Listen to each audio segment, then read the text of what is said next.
नमस्कार भारत में आप सभी का फिर से एक बार स्वागत है। फ्रेंड्स, इस वीडियो में हम देखेंगे कि दारीडीहा में चलने वाले भव्य राम कथा में कैसी रही चौथे दिन की प्रस्तुति। जी हाँ फ्रेंड्स, श्रवण क्षेत्र धाम के करीब ग्राम बरई का पूरा ग्राम सभा दारीडीहा के श्री हनुमंत शिव सरोवर धाम में 7 अप्रैल से भव्य राम कथा का आयोजन किया जा रहा है, जिसकी वजह से ग्रामीणों में खासा उत्साह है। ये 5 दिवसीय राम कथा दयाराम जी के सानिध्य में कथावाचक शीतल जी महाराज वाराणसी तथा कथावाचिका मानस माधुरी सुनीता शास्त्री जी प्रयागराज द्वारा किया जा रहा है, जिसकी परिकल्पना जयशंकर सिंह ने की है। आइए देखते हैं चौथे दिन की कथा में क्या है खास।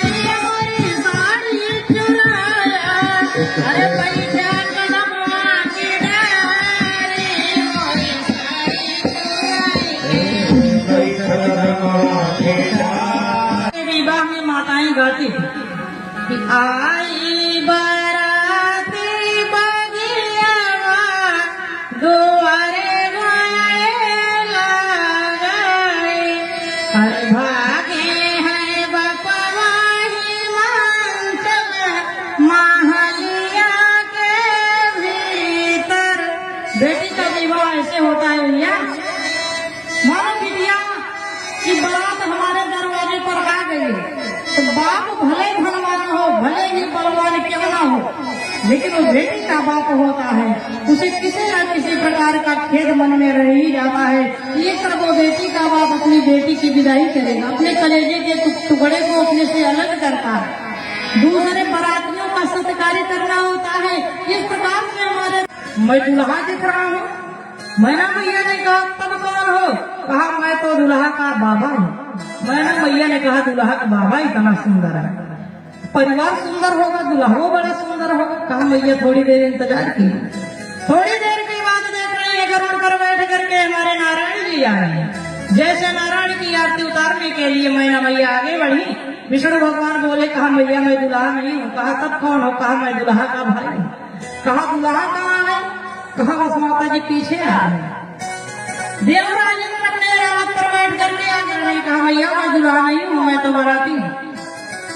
ऐसे करते करते सारे देवताओं की बारात जब चली गई, न ये तो बाजा न सवारी न कोई कुछ नहीं दिख रहा है। हमारे भगवान भोलेनाथ अपने नंदी पर बैठ करके बड़े धीरे धीरे किट किट किट किट बैल से जा रहे हैं। बस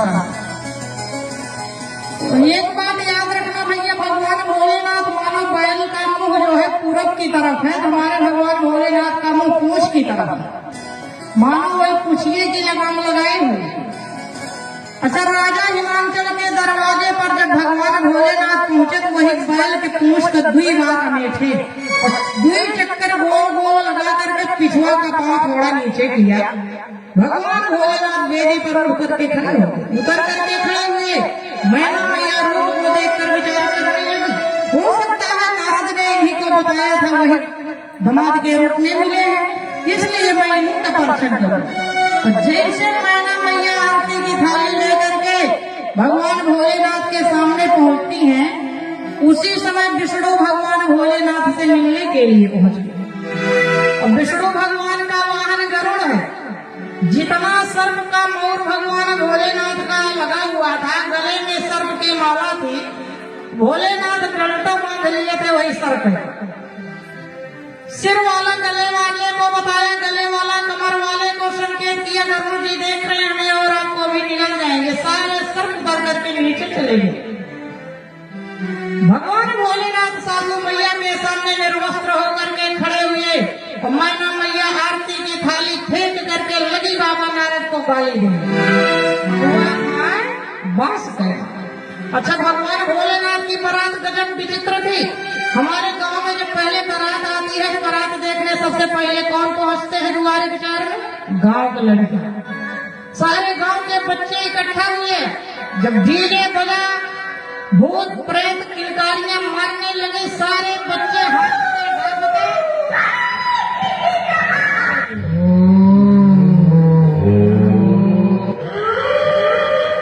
इस प्रकार की किलकारियां जब गूंजने लगी तो सारे बच्चे हाफते डाफते गिरते पड़ते अपने घर को पहुंचे। कहा माई खोल दरवाजा। माई ने कहा क्या हुआ?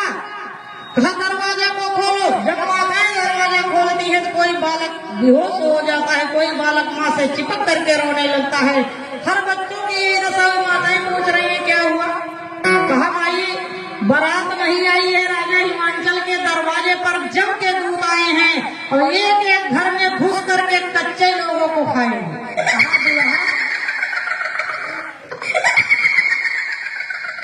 कहा वहां कैसा? कहा वज्र पागल, पूरा पागल। तो श्री बाबा गोस्वामी तुलसीदास जी महाराज संकेत देते हैं बच्चों की स्थिति को देख करके कि धीरज धरी की कदर को जानते। मेरी बेटी पार्वती का सिर काट लिया नारद जी ने। और संत श्री बाबा गोस्वामी तुलसीदास जी महाराज लिखते हैं कि भागी भवन गई अति त्रासा और गए मरे सजा जनमासा। 11 हो गए। ये हुआ खाए बांस के मार, बाद में निपटा जाएगा। भागी भगवान भोलेनाथ जनवास में पहुंच गए। और यहाँ मैना मैया क्या कह रही हैं? अरे रोवे हिमांचल की नारी, रहाई मोर गौरा कुमारी। बाबा नारद जी पहुंचे हुए संत थे। राजा हिमांचल को बुलाया। कहा राजा हिमांचल, जिसे तुम अपनी कन्या समझ रहे हो, अपनी पुत्री समझ रहे हो, अपनी बेटी समझ रहे हो, वो तुम्हारी बेटी नहीं, वो पूरे विश्व की मां है। वो जगत जननी जगदम्बा मां अन्नपूर्णा महारानी है। इन्होंने भगवान राम जी से वरदान मांगा है जहाँ कहीं मेरा जन्म हो, पति के रूप में मिले तो भगवान शंकर ही मिले। ये तुम्हारी बेटी नहीं है।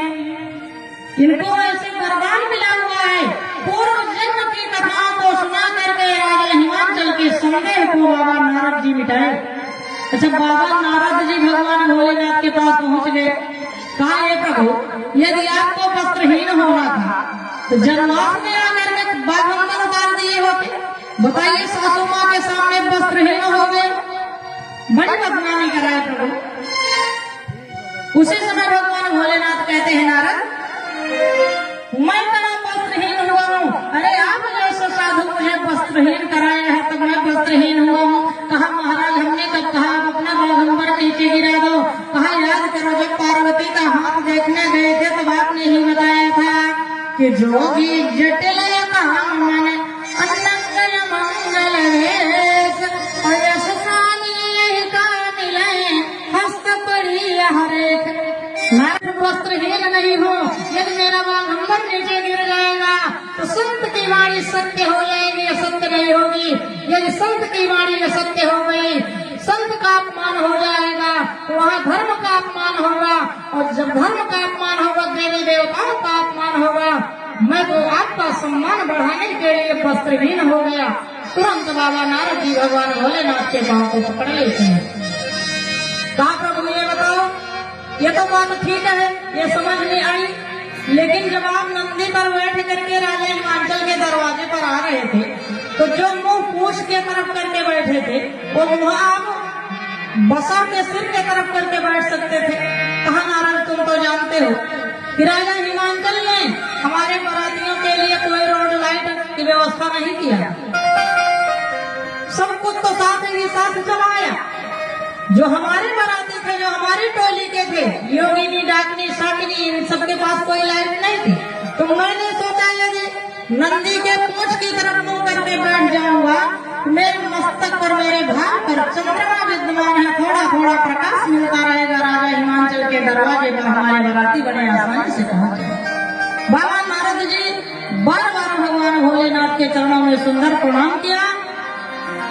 और बाबा नारद राजा हिमांचल मैना मैया के सामने आकर के खड़े हो गए, क्योंकि नारद जी जान रहे हैं कि मैना माँ है, इनको संतुष्टि मिलने वाली नहीं। नारद जी ने कहा मैया मैना देवताओं की बाराती आई है, आपकी बेटी खड़ी हो जाए और जिस देवता का हाथ पकड़ लेगी मैं तुम्हें वचन देता हूँ विवाह उसी के साथ कराऊंगा।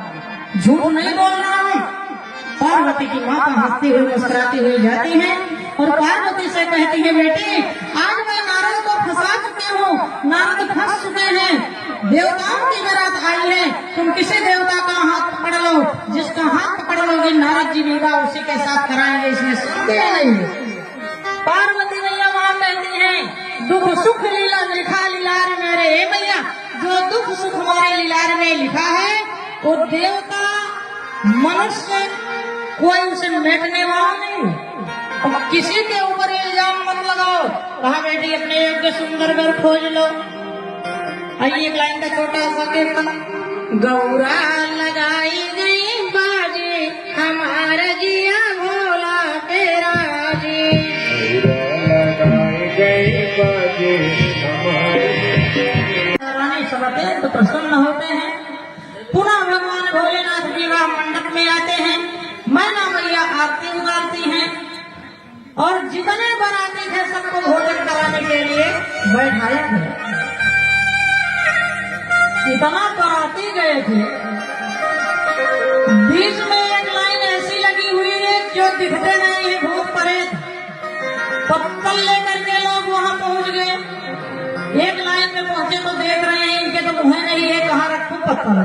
पूछा भैया पत्तल आवाज नहीं, क्या देख रहे हो? कहा यही सोच रहा हूँ पत्तलवा आगे रखो पीछे तुम्हारा मुँह नहीं दिख रहा। बोला झबुआ सहित पत्तल रख दो, तुम चले जाओ, हम लोग अपना अपना पत्तल ले लेंगे। झबुआ सहित पत्तल रख करके जब पूरी सब्जी लाने गए झबुआ सहित पत्तल गायब, सब चबाई जा रहे, झबुआ सहित पत्तल चबाई जा रहे। अच्छा सारी लाइन लग गई, सारे बरातियों के पास भोजन पहुंचना है, लेकिन दुई भोजन करने वाले ऐसे बालक बैठ गए मेन गेट पे, जो लोग पूरी लेकर के आ रहे हैं सारी पूरी खाए जा रहे हैं, जो सब्जी लेकर के आ रहे हैं सारी सब्जी खाए जा रहे हैं। सारी बारात पड़ी है, किसी के पास भोजन पहुंच ही नहीं रहा। वो कौन है? सूर्य शनिचर। सारा भोजन खत्म कर दिया। राजा हिमांचल का भंडारा समाप्त होने लगा। मैया पार्वती के पास संदेश गया, ये अन्नपूर्णा महारानी गजब का विषय बन रहा है, राजा हिमांचल का भंडारा खाली हो गया और ये बालक भोजन कर रहे हैं। हाँ ये बालक, मैया जगदम्बा ने जब ध्यान लगाया सूप शनिचर को जान गई, और जब सूप शनिचर को जान गई कोई भोजन कर रहे हैं तो तुरंत दौड़ करके जाती है, एक तुलसी का पत्ता तोड़ती है और जो चूर चार प्रसाद बचा रहता है उसी में लपेट करके सूप शनिचर को भोजन कराती है। और ऐसी गैस बनी सूप शनिचर को कि भगवान भोलेनाथ के पास संदेश गया, वो दरवाजे पर लौट रहे थे। जैसे भगवान भोलेनाथ पेट पर हाथ रखा, मानो उनकी सारी गैस खत्म हो गई। राजा हिमांचल का भंडारा जो कहते हैं हरा भरा हो गया। पुनः राजा हिमांचल को संदेश दिया गया और राजा हिमांचल चांदी के पात्र में सारे बरातियों को सुंदर भोजन करा रहे हैं और संपूर्ण बराती भोजन किए और भोजन करने के बाद वही भगवान भोलेनाथ राजा हिमांचल के दरवाजे पर आते हैं और जगत जननी जगदम्बा भगवती पार्वती अपनी सखियों के साथ जाती हैं।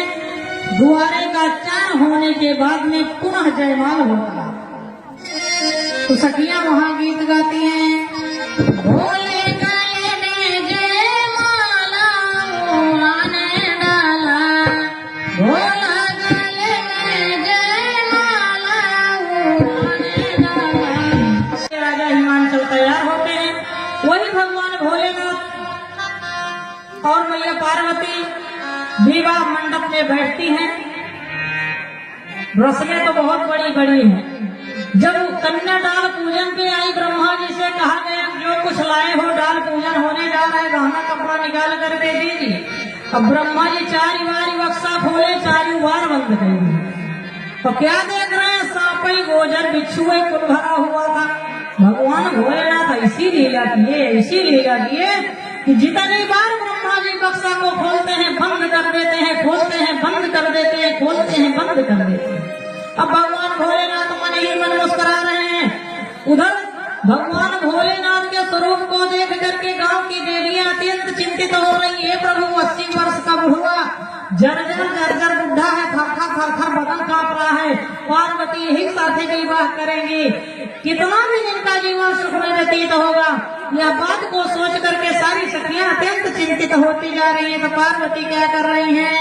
अरे मछिया भेला साधई के आई गौरा रानी, सदा शिव के ताने लागी जाई जी।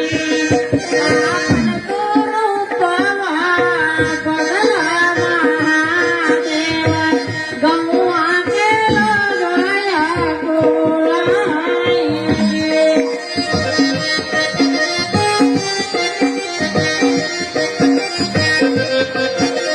आज लोग बड़ा फुलौरी बना। भगवान भोलेनाथ खड़े हो गए। वन भाग में जगत जननी जगदम्बा पार्वती सुशोभित हो रही हैं। इस प्रकार से भगवान भोलेनाथ मैया पार्वती विवाह मंडप में बैठते हैं तो आवाज लेते हैं कि सर्वप्रथम पौपूजी होती है।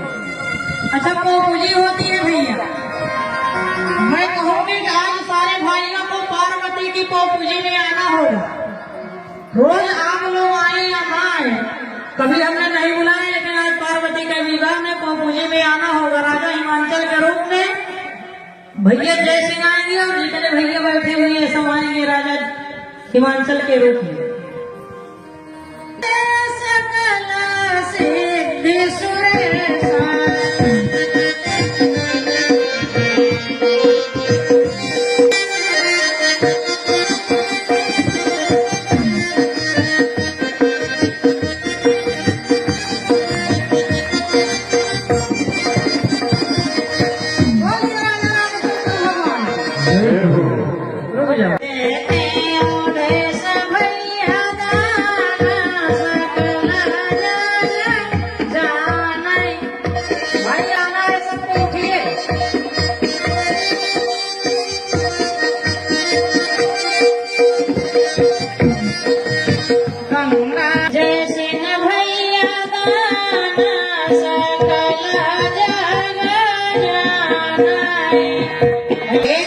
सोनील सिंह भैया दाना सकल जग जाना।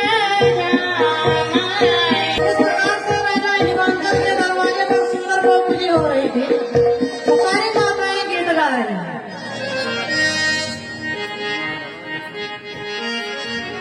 देखिए कहा गया है, लोग कहते हैं नहीं मानो तो देव नहीं तो पत्थर। हमारे बाबा शीतलदास जी महाराज और सब लोग कहते हैं जो भगवान के विवाह में पौपूजी करता है उसकी कन्या कभी दहेज रूपी अग्नि में जलाई नहीं जाती है। ऐसा प्रमाण मिला है पुराणों में, बाबा जी बताते हैं। इस प्रकार से पौपूजी वहाँ होती है। भैया कह रहे हैं पैसा भी, अरे आगे देखा कि रोज यहाँ भगवान भोलेनाथ का विवाह होगा। इस प्रकार से भगवान भोलेनाथ मैया पार्वती की पौपूजी हुई और पौपूजी में माताएं बड़ा सुंदर सुंदर पौपूजी गीत गा रही हैं। कैसे गाती हैं? कापई हाथ गेड़ुआ कापई कुशन भगवान भोलेनाथ बड़ा समय बीत गया, लेकिन यदि उतना समय मैं लगाऊंगी ना तो बहुत विलम्ब हो जाएगा, क्योंकि आज चौथे दिन भगवान भोलेनाथ के विवाह की कथा पूरा करने का प्रयास कर रहे हैं। याद रखना, जिस भगवान भोलेनाथ के विवाह को शेष सारद नारद वर्णन करते करते थक गए, पार नहीं पाए, हम जैसे तुच्छ मानव तुच्छ प्राणी, जैसे कहा गया है अधम ते नारी, हम लोगों की हिम्मत कहाँ है भगवान भोलेनाथ और मैया पार्वती के विवाह की कथा सुनाते हैं। वही भगवान भोलेनाथ विवाह मंडप में एक प्रण करता हूँ, एक संकल्प लेता हूँ और वो संकल्प यह है कि ए देवी आपका भाई जो है लावा परख रहा है और इस लावा को बड़े अच्छे ढंग से देख रही हो। लावा को देखने के बाद अपने आपको अपने आचरण में उतारने की जरूरत है कि धान को आग में भूना गया और धान आग में भूना गया। भूनने के बाद चिटक करके लावा फूट गया। चिटक करके लावा हो गया, यानी कि आग में जल करके धान चिटक करके लावा फूट गया। लेकिन फिर भी धान के लावा के पीछे छिलका लगा हुआ है। ठीक इसी प्रकार हम पति पत्नियां संकल्प लेते हैं कि गम रूपी अग्नि में जल करके धान की तरह फूट करके अलग हो जाएंगे। लेकिन जिस प्रकार धान का छिलका जो है लावा का साथ नहीं छोड़ रहा है, ठीक उसी प्रकार से मैं संकल्प लेता हूँ दुख सुख में कभी हम और आप अलग नहीं होंगे। लावा की तरह हमारा और आपका संबंध बना है। वही विवाह मंडप में कन्या के पांव के नीचे एक पत्थर आता है। माताएं लोढ़ा रखती है ला करके। वर महोदय दूसरा संकल्प लेते हैं, हे देवी आज विवाह मंडप में मेरे सामने आपके पांव के नीचे इतना कठोर पत्थर आया है। आज मैं अपने चरणों से ठोकर मार करके आपके सामने से पत्थर दूर कर रहा हूँ। मानो दूसरा संकल्प ले रहा हूँ। पत्थर जैसी कठोर समस्या तुम्हारे जीवन में आएगी, मैं अपने चरणों से लात मार करके उसे दूर करूंगा। तुम्हें कभी कष्ट का सामना नहीं करने दूंगा। माताएं कहती हैं 7 चुटकी सिंदूर से मांग भरी जाती है। मानो वर महोदय कन्या के मांग में सिंदूर दान कर। लोग कहते हैं पति महोदय 7 चुटकी सिंदूर मैं तुम्हारी मांग में डाल रहा हूँ। मैं ये प्रमाणित कर रहा हूँ कि जिस प्रकार से विवाह मंडप में आपकी मांग पूरी मांग को 7 चुटकी सिंदूर से भरा हो, मानो तुम्हें मैं वचन देता हूँ तुम्हारे जीवन में जितनी मांग होगी मैं तुम्हारी सारी मांग को पूरा करूंगा। ऐसा संकल्प लेते हैं बड़ा हो। और 7 फेरों के साथ वर और कन्या विवाह मंडप में बंधते हैं 7 फेरों के साथ। और इसके पहले सिंदूर दान होता है। राम जी का जन्म भी होगा। आप लोगों के बीच में सठौरा प्रसाद भी बटेगा। अब सठौरा कौन लाएंगे नहीं पता, जय भैया लाएंगे तो भैया लाएंगे। अच्छा, और माताएं तैयारी से आएंगे क्योंकि हमारे साथ सोहरों गाना पड़ेगा आपको। इस प्रकार से देखिए समय का अभाव है। हम लोगों के बीच में बाबा शीतलदास जी महाराज का आगमन हो रहा है। एक लाइन का एक छोटा सा कीर्तन। अरे एक दिन नारद बाबा विष्णु से छैला आई गई, विनयक आई गई।